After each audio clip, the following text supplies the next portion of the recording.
10 ವರ್ಗ ಸಮೀಕರಣಗಳು. ಇದರಲ್ಲಿ ನೀವೇನ್ ಮಾಡಿದ್ರಿ ಅಭ್ಯಾಸ 10.1, 10.2 ಮತ್ತೆ 10.3 ಇದರಲ್ಲಿ ಯಾವ್ದಾದ್ರು ಒಂದು ವರ್ಗ ಸಮೀಕರಣವನ್ನು ಕೊಟ್ಟಾಗ for example ax² plus bx plus c is equal to 0 ಈ ರೀತಿಯಾದ ಒಂದು ವರ್ಗ ಸಮೀಕರಣ ಕೊಟ್ಟಾಗ ನೀವೇನ್ ಮಾಡಿದ್ರಿ ಇದನ್ನ ಅಪವರ್ತಿಸುವ ವಿಧಾನದಿಂದ ಮತ್ತೆ ವರ್ಗ ಪೂರ್ಣ ಮಾಡುವ ವಿಧಾನದಿಂದ ಮತ್ತೆ ಸೂತ್ರದ ವಿಧಾನದಿಂದ ಈಗ ಅವುಗಳ ಪರಿಹಾರವನ್ನ ಅಥವಾ ಮೂಲಗಳನ್ನ ಪರಿಹಾರಕ್ಕೆ ಏನ್ ಹೇಳ್ತಾರೆ ಮೂಲಗಳನ್ನ ಕಂಡುಹಿಡಿಯೋದನ್ನ ನೀವೇನ್ ಮಾಡಿದ್ರಿ ಈಗಾಗಲೇ ಕಲ್ತಿದ್ದೀರಾ.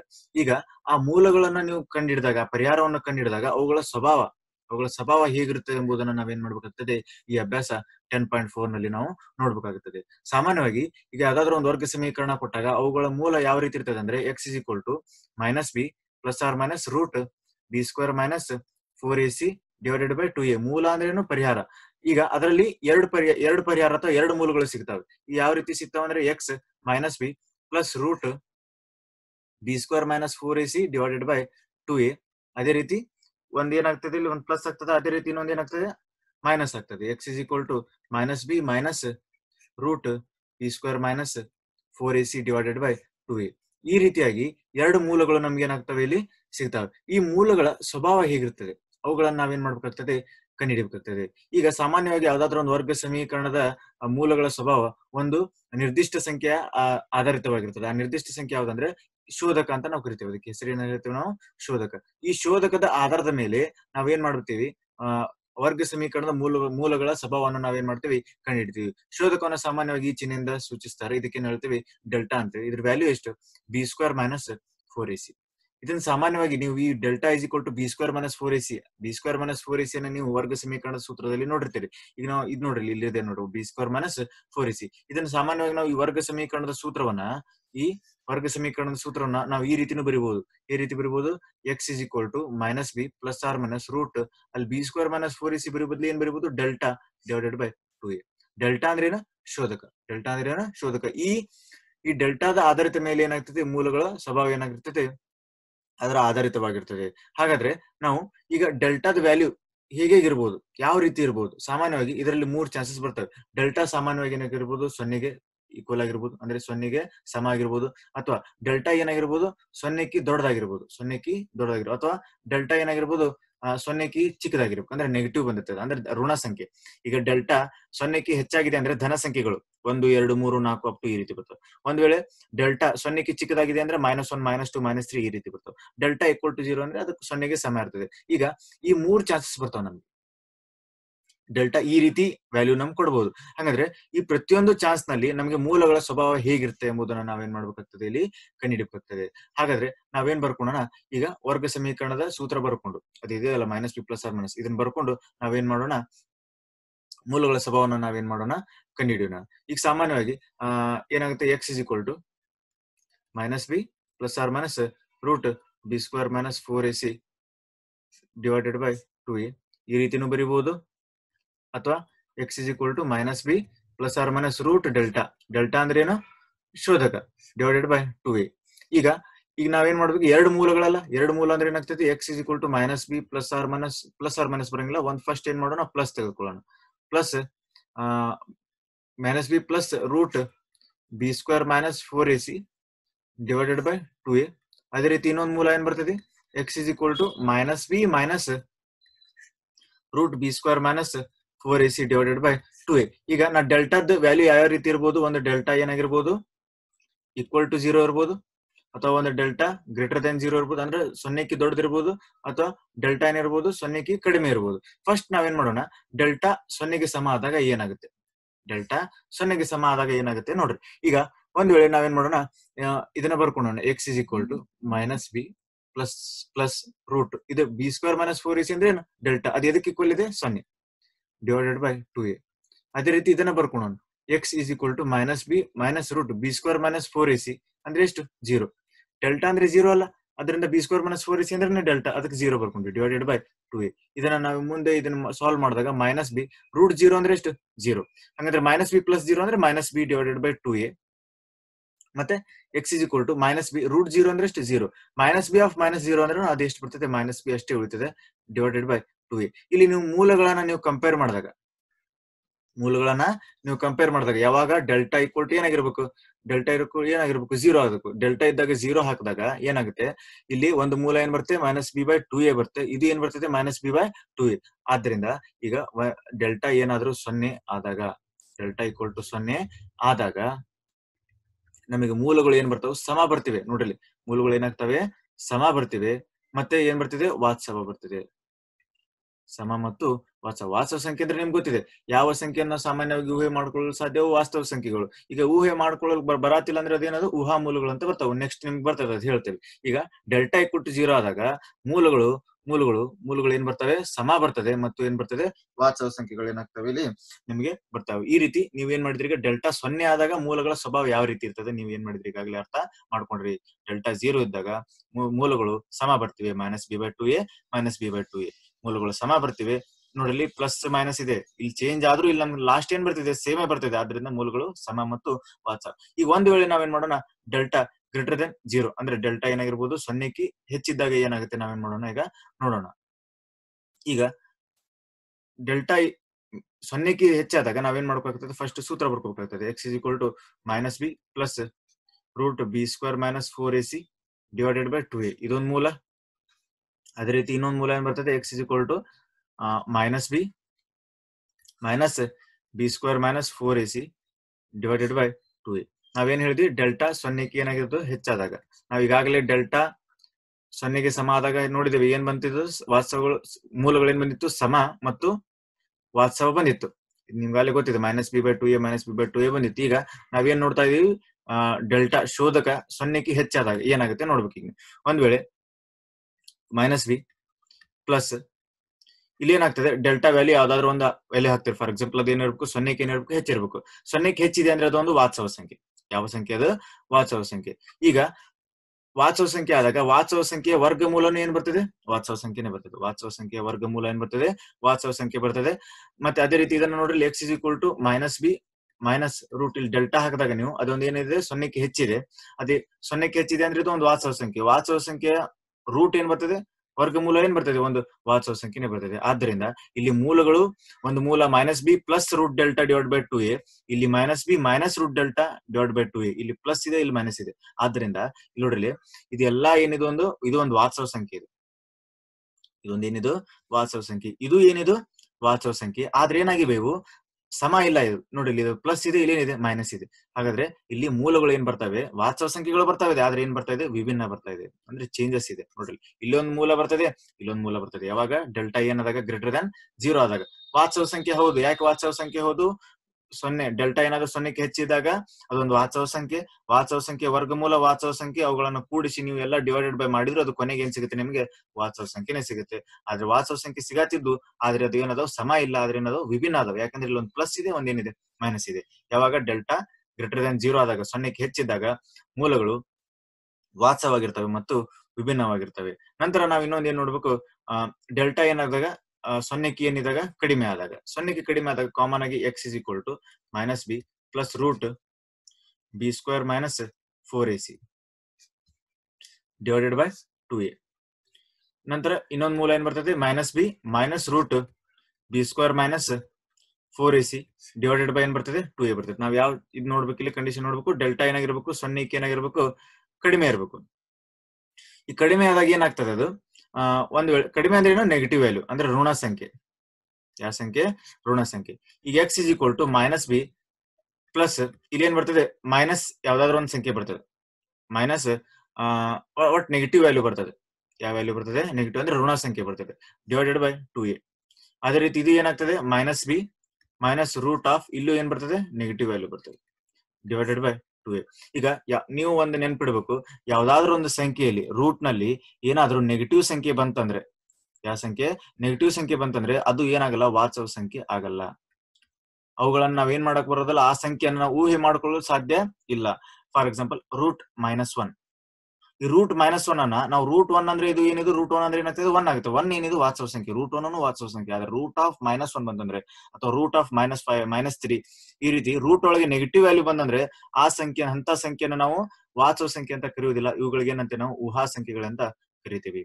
ಅಂದ್ರೆ ಇಮ್ಯಾಜಿನರಿ ನಂಬರ್ಸ್ ಅಂತ ನಾವೇನ್ ಮಾಡ್ತೀವಿ, ಕರಿತೀವಿ. ಆದ್ರಿಂದ ನಮ್ಗೆ ಏನ್ ಮಾಡ್ತವೆ ಅಂದ್ರೆ, ಈ ಸಂಖ್ಯೆಗಳನ್ನ ರೂಟ್ ಅಲ್ಲಿ ನೆಗೆಟಿವ್ ಸಂಖ್ಯೆ ಬಂದಾಗ ನಾವು ಏನ್ ಮಾಡಲು ಸಾಧ್ಯವಿಲ್ಲ, ಇವುಗಳನ್ನ ಇಂಥ ಮೂಲಗಳನ್ನ ನಮಗೆ ಊಹೆ ಮಾಡ್ಕೊಳ್ಳಲು ಸಾಧ್ಯವಿಲ್ಲ. ಆದ್ದರಿಂದ ನಾವೇನ್ ಮಾಡ್ತೇವೆ, ಇಲ್ಲಿ ಊಹಾ ಮೂಲಗಳಂತ ಕರಿತೀವಿ.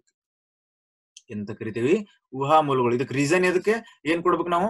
ಇದರಲ್ಲಿ ರೂಟ್ ಅಲ್ಲಿ ಏನ್ ಬಂದಿದೆ? ನೆಗೆಟಿವ್ ವ್ಯಾಲ್ಯೂ ಬಂದಿದೆ. ರೂಟ್ ಅಲ್ಲಿ ನೆಗೆಟಿವ್ ವ್ಯಾಲ್ಯೂ ಬಂದಾಗ ಅಂತ ಸಂಖ್ಯೆಗಳನ್ನ ನಮ್ಗೆ ಏನ್ ಮಾಡ್ಕೊಳ್ಳೋದು ಸಾಧ್ಯ ಇಲ್ಲ, ಊಹೆಯನ್ನು ಮಾಡ್ಕೊಳ್ಳಲು ಸಾಧ್ಯವಿಲ್ಲ. ಆದ್ರಿಂದ ಇವುಗಳು ಡೆಲ್ಟಾ ಯಾವಾಗ 0ಕ್ಕೆ ಕಡಿಮೆ ಆಗಿರ್ತದೆ, ಇವುಗಳು ಏನಾಗಿರ್ತವೆ? ಊಹಾ ಮೂಲಗಳಾಗಿರ್ತವೆ. ಮತ್ತೆ ಅಥವಾ ವಾಸ್ತವ ಸಂಖ್ಯೆಗಳೇ ಅಲ್ಲ. ಇವು ಯಾವ ಸಂಖ್ಯೆ ಅಲ್ಲ? ವಾಸ್ತವ ಸಂಖ್ಯೆಗಳು ಅಲ್ಲ. ಈಗ ಈ ರೀತಿಯಾಗಿ ನೀವೇನ್ ಮಾಡ್ತೀರಿ?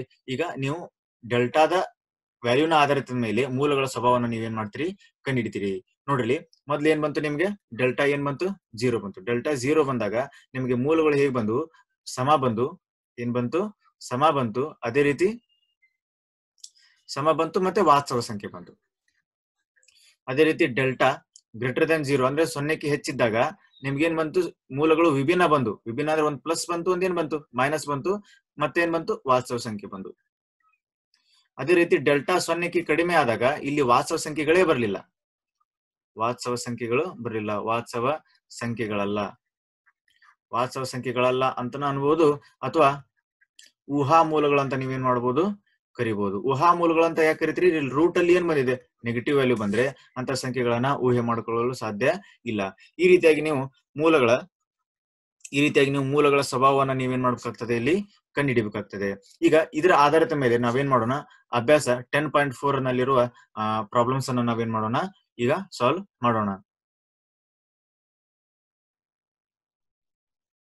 ಇಲ್ಲಿ ನೋಡ್ರಿ, ನಿಮ್ ಕ್ವಶನ್ ಏನ್ ಕೊಟ್ಟಿದ್ದಾನಂದ್ರೆ ಮೂಲಗಳ ಸ್ವಭಾವ ಕಂಡುಹಿಡಿ.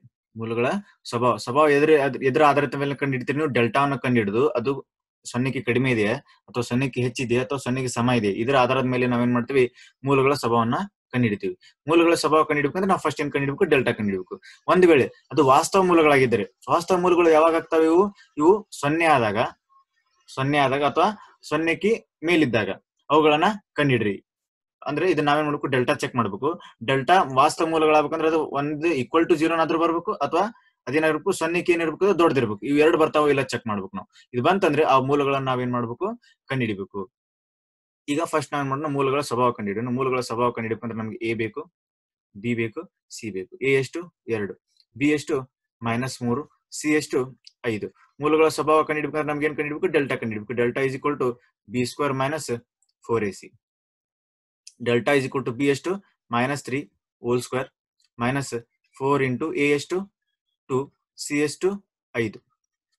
Delta is equal to 3 square ಅಂದ್ರೆ ಎಷ್ಟಾಗ್ತದೆ? 9 ಮೈನಸ್ 5 10 10 4 ಎಷ್ಟಾಗ್ತದೆ? 40. ಈಗ 9 - 40 ಅಂದ್ರೆ 9ರಲ್ಲಿ 40 ಕಳೆದ್ರೆ -31 ಬರ್ತದೆ. -31 ಅಂದ್ರೆ ಈಗ ನೋಡ್ರಿ, ಅಂದ್ರೆ ನೆಗೆಟಿವ್ ಬಂತು. ಅಂದ್ರೆ ಡೆಲ್ಟಾ ಏನಿದೆ 0ಕ್ಕೆ ಏನಿದೆ? ಚಿಕ್ಕದಿದೆ. ಆದ್ರಿಂದ ಮೂಲಗಳು ಏನಾಗಿವೆ? ಇಲ್ಲಿ ಮೂಲಗಳು ವಾಸ್ತವ ಸಂಖ್ಯೆಗಳು ಅಲ್ಲ. ಮೂಲಗಳು ವಾಸ್ತವ ಸಂಖ್ಯೆ ಅಲ್ಲ. ನೋಡ್ರಿ, ಸ್ವಭಾವ ಕಂಡು ಹಿಡಿದ್ವಿ ನಾವು. ಯಾಕೆ? ಡೆಲ್ಟಾ 0ಕ್ಕೆ ಕಡಿಮೆ ಇದೆ, ಮೂಲಗಳು ವಾಸ್ತವ ಸಂಖ್ಯೆಗಳಲ್ಲ ಅಂತ ಸ್ವಭಾವ ಕಂಡು ಹಿಡಿದ್ವಿ. ಒಂದ್ ವೇಳೆ ವಾಸ್ತವ ಮೂಲಗಳಾಗಿದ್ರೆ ಮಾತ್ರ ಅವುಗಳನ್ನು ಕಂಡು ಹಿಡಿಬೇಕು. ಆದ್ರೆ ಇಲ್ಲಿ ವಾಸ್ತವ ಮೂಲಗಳಲ್ಲ. ಆದ್ರಿಂದ ಇಲ್ಲಿ ನಾವು ಇದನ್ನ ಏನು ಮಾಡುವಂತ ಅವಶ್ಯಕತೆ ಇಲ್ಲ. ಅದೇ ರೀತಿ ನಾವೇನ್ ಮಾಡೋಣ?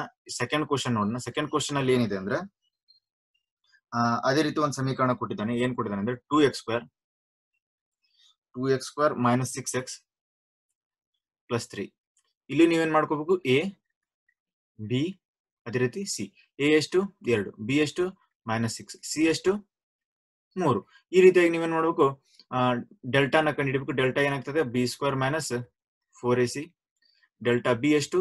-6 ಹೋಲ್ ಸ್ಕ್ವೇರ್ -4 ಇಂಟು 2 ಇಂಟು 3. ಅವಾಗ delta is equal to -6 whole square ಎಷ್ಟಾಗ್ತದೆ? 36 ಆಗ್ತದೆ. ಮೈನಸ್ ಪ್ಲಸ್ 6 36,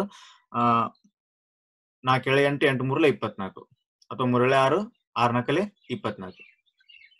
ಈಗ ಡೆಲ್ಟಾ ಇಸ್ ಈಕ್ವಲ್ ಟು 6ರಲ್ಲಿ 4 ಕಳೆದ್ರೆ 2, 3ರಲ್ಲಿ 2 ಕಳೆದ್ರೆ 1, 12 ಬಂತು. 12 ಬಂದಿದೆ ಅಂದ್ರೆ ಇದರ ಅರ್ಥ ಏನು? ಡೆಲ್ಟಾ 0ಕ್ಕೆ ಏನಾಗಿದೆ? ಡೆಲ್ಟಾ ಏನಾಗಿದೆ? 0ಕ್ಕೆ ದೊಡ್ಡದಾಗಿದೆ. ಡೆಲ್ಟಾನೇ ದೊಡ್ಡದು. ಆದ್ರಿಂದ ಇಲ್ಲಿ ಏನ್ ಬರ್ತಾವ? ಇಲ್ಲಿ ಏನ್ ಬರ್ತಾವ? ಇಲ್ಲಿ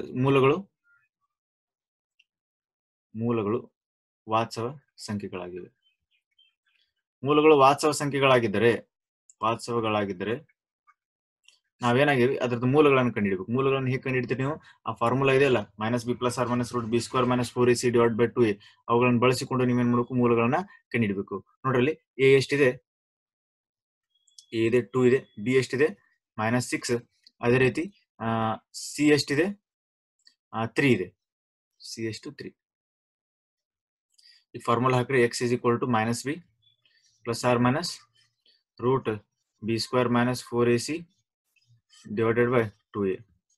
x is equal to minus of -6 plus or minus root -6 whole square minus 4 into 2 into 3 divided by 2 into 2. x is equal to minus minus plus 6 ಆಗ್ತದ plus or minus root r early ಎಷ್ಟು 36 minus 24 divided by 2 ಎಷ್ಟು 4. ಅದೇ ರೀತಿ x is equal to plus 6 plus or minus ಇದೆಷ್ಟು ಬಂತು? 6 ಅಲ್ಲಿ 4 ಕಳೆದ್ರೆ 2, 3 ಅಲ್ಲಿ 2 ಕಳೆದ್ರೆ 1, 12 ಬಂತು. 12 divided by 4. ಅದೇ ರೀತಿ ನಾವೇನ್ ಮಾಡಬೇಕು? x is equal to x plus or minus ಇದನ್ನ ನೀವು ಕಾಮನ್ ಆಗಿ ಇಷ್ಟೇ ಬರ್ದು ಬಿಡಬೇಕು. 12 ಇದೆಲ್ಲ 12 ಅನ್ನು ನಾವಿನ್ನೂ ಅದನ್ನ ಬಿಡಿಸಿ ಬರೆದ್ರೆ ಎಷ್ಟಾಗ್ತದೆ? 4 3 12 4 3 12 divided by 4. ಇದ್ರಲ್ಲಿ 4 ಹೊರಗೆ ಹೋದ್ರೆ ಎಷ್ಟಾಗ್ತದೆ? 2 ಬರ್ತದೆ. 6 plus or minus 2 √3 divided by 4. ಇದರಲ್ಲಿ 2 ಕಾಮನ್ ತೆಗೆದ್ರೆ 3 ಆಗ್ತದೆ plus or minus √3 ಬರ್ತದೆ. ನೋಡ್ರಿ 2 into 3 6 2 into √3 2 √3 divided by 4. 2 ಒಂದ್ಲೆ 2 ಎಳೆ. ಅವಾಗ ನೀವು x is equal to 3 plus or minus √3 divided by 2 ಆಗ್ತದ. ಇದನ್ನ ನೀವು ಮೂಲಗಳನ್ನ ನೀವು ಬಿಡಿಸಿ ಬರೆದಾಗ x is equal to 3 plus √3 divided by 2. ಅದೇ ರೀತಿ x is equal to 3 minus √3 divided by 2. ಈ ರೀತಿಯಾಗಿ ನಿಮ್ಗೆ ಏನಾಗ್ತವೆ? ವಾಸ್ತವ ಮೂಲಗಳು ಸಿಗ್ತಾವ ಮತ್ತು ವಿಭಿನ್ನ ಮೂಲಗಳು ಏನಾಗ್ತವೆ ನಿಮ್ಗೆ ಇಲ್ಲಿ ಸಿಗ್ತಾವೆ. ಅದೇ ರೀತಿ ನಾವು ಇನ್ನೊಂದು ಎಕ್ಸಾಂಪಲ್ ಮಾಡಿದ್ರೆ ಯಾವ ರೀತಿ ಬರ್ತದೆ? ಇಲ್ಲೊಂದು ಕ್ವಶನ್ ನೋಡ್ರಿ. ಇಲ್ಲೊಂದು ವರ್ಗ ಸಮೀಕರಣ ಕೊಟ್ಟಿದ್ದಾರೆ 2x² + kx + 3. ಇಲ್ಲಿ ಈಗಾಗಲೇ ನಿಮ್ಗೆ ಏನ್ ಹೇಳಿದಾನಂದ್ರು ವರ್ಗ ಸಮೀಕರಣ ಸಮನಾದ ಮೂಲಗಳನ್ನು ಹೊಂದಿದೆ. ಈಗ ನೀವು ವರ್ಗ ಸಮೀಕರಣ ಸಮನಾದ ಮೂಲಗಳನ್ನು ಹೊಂದಿದೆ ಅಂದ್ರೆ ಇದರ ಅರ್ಥ ಏನು? ಡೆಲ್ಟಾ = 0. ಇದನ್ನ ಕೊಟ್ಟಿರಲ್ಲ ಅವರು ಡೆಲ್ಟಾ = 0 ಅಂತ. ಆದ್ರೆ ಏನ್ ಕೊಟ್ಟಿರ್ತಾರೆ ಅವರು? ವರ್ಗ ಸಮೀಕರಣ ಸಮನಾದ ಮೂಲಗಳನ್ನು ಹೊಂದಿದೆ. ನೀವು ಅರ್ಥ ಮಾಡ್ಕೋಬೇಕು, ಸಮನಾದ ಮೂಲಗಳನ್ನು ಹೊಂದಿದ್ರೆ ಡೆಲ್ಟಾ = ಏನು? 0. ಈಗಾಗಲೇ ಕೊಟ್ಟಂತ ಆನ್ಸರ್ ಇದು. ಈಗ ಅದು ಡೆಲ್ಟಾ = 0 ಆದ್ರೆ ನೀವು ಕೆ ನ ಬೆಲೆ ಕಂಡುಹಿಡಿಬೇಕು. ಕೆ ನ ಬೆಲೆ ಹೇಗೆ ಕಂಡುಹಿಡಿಬೇಕಂದ್ರೆ ನೀವು ಡೆಲ್ಟಾ = 0 ದಲ್ಲಿ ಡೆಲ್ಟಾದ ವ್ಯಾಲ್ಯೂ ಹಾಕೊಂಡು = 0 ಈಕ್ವೇಟ್ ಮಾಡ್ಕೊಂಡ್ರೆ ನಿಮ್ ಕೆ ವ್ಯಾಲ್ಯೂ ಏನಾಗುತ್ತೆ? ಸಿಗುತ್ತೆ. ಸಾಮಾನ್ಯವಾಗಿ ಡೆಲ್ಟಾದ ಇದೇನು? b² - 4ac. ಈಗ ನೀವು b² - 4ac ಕಂಡುಹಿಡಿಬೇಕಂದ್ರೆ ನಿಮ್ಗೆ ಏನ್ ಗೊತ್ತಿರಬೇಕು? a ಗೊತ್ತಿರಬೇಕು, b ಗೊತ್ತಿರಬೇಕು, c ಗೊತ್ತಿರಬೇಕು. a ಎಷ್ಟು ವರ್ಗ ಸಮೀಕರಣದಲ್ಲಿ? 2. b ಎಷ್ಟು? k. c ಎಷ್ಟು? 3. ಈ ವ್ಯಾಲ್ಯೂನ ಇದ್ರಲ್ಲಿ ಹಾಕ್ಬೇಕು. ಡೆಲ್ಟಾ ವ್ಯಾಲ್ಯೂ ಮುಂಚೆ ಕೊಟ್ಟಿದ್ದಾನೆ ಅವರು, ಸಮನಾದ ಮೂಲಗಳನ್ನು ಹೊಂದಿದೆ ಅಂದಿದ್ದಾರೆ. ಅದಕ್ಕೆ ಡೆಲ್ಟಾ ಎಷ್ಟು? 0. ಬಿ ಎಷ್ಟು? k² minus 4ac 4 into 2 into c ಎಷ್ಟು? 3. ಅದೇ ರೀತಿ 0 is equal to k² minus 4 8 8 3 ಎಷ್ಟು? 24 ಅಥವಾ 3 6 4 24. ಇವುಗಳ ನೀವೇ ನೋಡ್ಕೊ -24 ಆ ಕಡೆ ಕಳಿಸಿದ್ರೆ +24 ಆಗ್ತದೆ. ಅದನ್ನ ಯಾವ ರೀತಿ ಬರಬಹುದು? k² is equal to 24. ಈ k ನ ನೀವು ಆ ಕಡೆ ಕಳಿಸಿದ್ರೆ ಏನಾಗ್ತದೆ? ಅದು ರೂಟ್ 20. ಈಗ ರೂಟ್ ಬಿದ್ದಿದೆ ಅಂದ್ರೆ ಇದ್ರ ಮೇಲೆ ಹಿಂದೆ ಏನ್ ಬರಬೇಕು? ಪ್ಲಸ್ ಆರ್ ಮೈನಸ್ ಬರಬೇಕು. ಅಂದ್ರೆ ಇದು ಪ್ಲಸ್ ಆಗಿರ್ಬೋದು ಅಥವಾ ಮೈನಸ್ ಆಗಿರ್ಬೋದು. ಅದೇ ರೀತಿ ಇದನ್ನ ನೀವು ಏನ್ ಮಾಡ್ಬೋದು? 24 ಹೇಗೆ ಬಿಡಬಹುದು? 6 4 24. ಈಗ 4 ಹೊರಗೆ ಬಂತಂದ್ರೆ ಏನಾಗ್ತದೆ? 2 ಆಗ್ತದೆ. ಪ್ಲಸ್ ಆರ್ ಮೈನಸ್ 2 √6 ಆಗ್ತದೆ. ಈ ರೀತಿಯಾಗಿ ನೀವು ಕೆ ನ ಬೆಲೆಯನ್ನ ನೀವೇನ್ ಮಾಡಬಹುದು? ಕಂಡುಹಿಡಿಬಹುದು. ಅದೇ ರೀತಿ ಇನ್ನೊಂದು ಕ್ವಶನ್ ಅದೇ ರೀತಿ ಕೆ ಬೆಲೆಯನ್ನ ಕಂಡುಹಿಡಿಯೋದನ್ನ ಕೊಟ್ಟಿದ್ದಾರೆ. ಅಂದ್ರೆ ಅಲ್ಲಿ ಏನ್ ಹೇಳಿದಾರೆ ಅವರು? ಮೂಲಗಳು ಫಸ್ಟೇ ನೀವು ಹೇಳ್ಬಿಟ್ಟಿರ್ತಾರ ಅವರು, ಮೂಲಗಳು ಏನಾಗ್ಯಾವು? ಸಮ ಆಗ್ಯಾವು. ಈಗ ಇದು 1ನೇ ಕ್ವಶನ್ ಆಯ್ತು. 2ನೇ ಕ್ವಶನ್ ಅಲ್ಲಿ ವರ್ಗ ಸಮೀಕರಣ ಯಾವ ರೀತಿ ಕೊಟ್ಟಿದ್ದಾನೆ ಅಂದ್ರೆ kx into x - 2 + 6 is equal to 0. ಈ ರೀತಿ ಕ್ವಶನ್ ಕೊಟ್ಟಿದ್ದಾರೆ. ಅಂದ್ರೆ ಇದು ನೀವೇ ನೋಡಬೇಕು, ವರ್ಗ ಸಮೀಕರಣ ಸಾಮಾನ್ಯ ರೂಪಕ್ಕೆ ತರ್ಕೋಬೇಕು. kx ಇಂಟು x ಏನಾಗ್ತದೆ? kx² ಆಗ್ತದೆ. ಮತ್ತೆ kx ಇಂಟು 2 ಏನಾಗ್ತದೆ? -2kx ಆಗ್ತದೆ.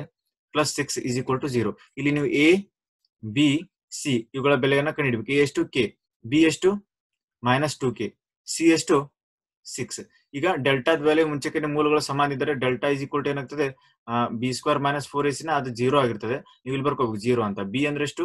-2k ಏನಾಗ್ತದೆ? ಹೋಲ್ ಸ್ಕ್ವೇರ್ ಆಗ್ತದ. -4 ಇಂಟು a ಎಷ್ಟು? k. c ಎಷ್ಟು? 6.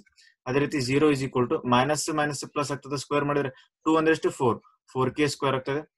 -6 4 24 24k ಮೈನಸ್ 24k ಈ ಕಡೆ ಬಂದ್ರೆ ಏನಾಗ್ತದೆ ಪ್ಲಸ್ 24k ಆಗ್ತದೆ. ಅದೇ ರೀತಿ ನಾವು ಹೇಗೆ ಬರೀಬಹುದು 4k square is equal to 24k, ಒಂದು k ಸ್ಕ್ವೇರ್ ಏನಾಗುತ್ತೆ ಕ್ಯಾನ್ಸಲ್ ಆಗುತ್ತೆ.